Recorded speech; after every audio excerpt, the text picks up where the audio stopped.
ফরিদপুরের নগরকান্দা উপজেলার পুরাপাড়া ইউনিয়নে সরকারি খালের জমি দখল করে পাকা স্থাপনা নির্মাণের অভিযোগ উঠেছে।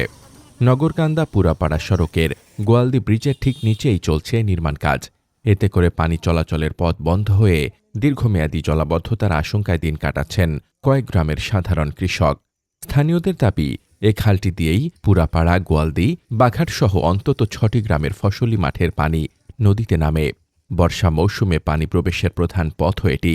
খালের মাঝখানে পাকা স্থাপনা তৈরি হলে কৃষি জমির ব্যাপক ক্ষয়ক্ষতির পাশাপাশি ব্যাহত হবে চাষাবাদ। তবে অভিযুক্ত বিশ্বজিৎ সাহার দাবি, তিনি নিজের জমিতেই ঘর তুলছেন। এই জায়গাটা স্যার আমি বারবার ৩ বার করে মাইপে সঠিক করে আমার ৪ শতাংশ জমি কিনে ৪ শতাংশ জমির পর মাইপে সুন্দর করে আমার নিজের জায়গায়, নিজের দলিলের জায়গায় আমি ঘরে উঠেছি। আমি কোনো সরকারি জায়গা ব্যবহার করতেছি না। আমার নিজের জায়গা ৪ শতাংশ জায়গায় ১৮ ফুট জায়গা পাইছি। ১৮ ফুটের ভিতরে আমি পিলার রেখে আমার জায়গায় আমি কাজ করতেছি। বিশ্বজিৎ সাহা মালিকানা দাবি করলেও সরেজমিনে দেখা যায় স্থাপনাটি খালের প্রবাহমান এলাকার মধ্যেই পড়ছে। এদিকে বিষয়টি নিয়ে ইউনিয়ন ভূমি অফিসের সাথে যোগাযোগ করা হলে সংশ্লিষ্ট কর্মকর্তা জানান, কোনো আবেদন বা অনুমতি ছাড়াই এই কাজ শুরু করা হয়েছে। খালের ওপর এমন স্থাপনাকে আপাতদৃষ্টিতে অবৈধ মনে করছেন তিনি। জমি যায়, পানি যায় ঘোড়ামারা বিলে, তা সেক্ষেত্রে এই জায়গা আপাত দৃষ্টিতে মনে হয় যে এই জায়গা সরকারি জায়গা।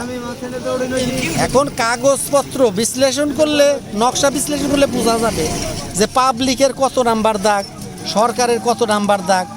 কিন্তু সেক্ষেত্রে এই যে ভদ্রলোক করতেছে আমার অফিসে যাই নাই, এবং আমি তাকে উপদেশ দিচ্ছি যে আপনি মাইপিয়ে কাজ করেন, প্রয়োজনে সিলিন্ডার অফিসে দরখাস্ত দেন, দরখাস্ত দিয়ে বা এই জেলা অফিসে দরখাস্ত দিয়ে আর সার্ভেয়ার দ্বারা পরিমাপ করে আপনি টাকা দিয়ে, আপনি মাল দিয়ে আপনি খরচ করে সম্পদ করবেন, সেটা যথাযথ করেন।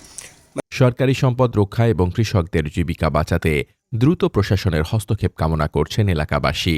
খালটি দখলমুক্ত না হলে আগামী বর্ষা মৌসুমে শত শত একর ফসলি জমি পানির নিচে তলিয়ে যাওয়ার উপক্রম হবে।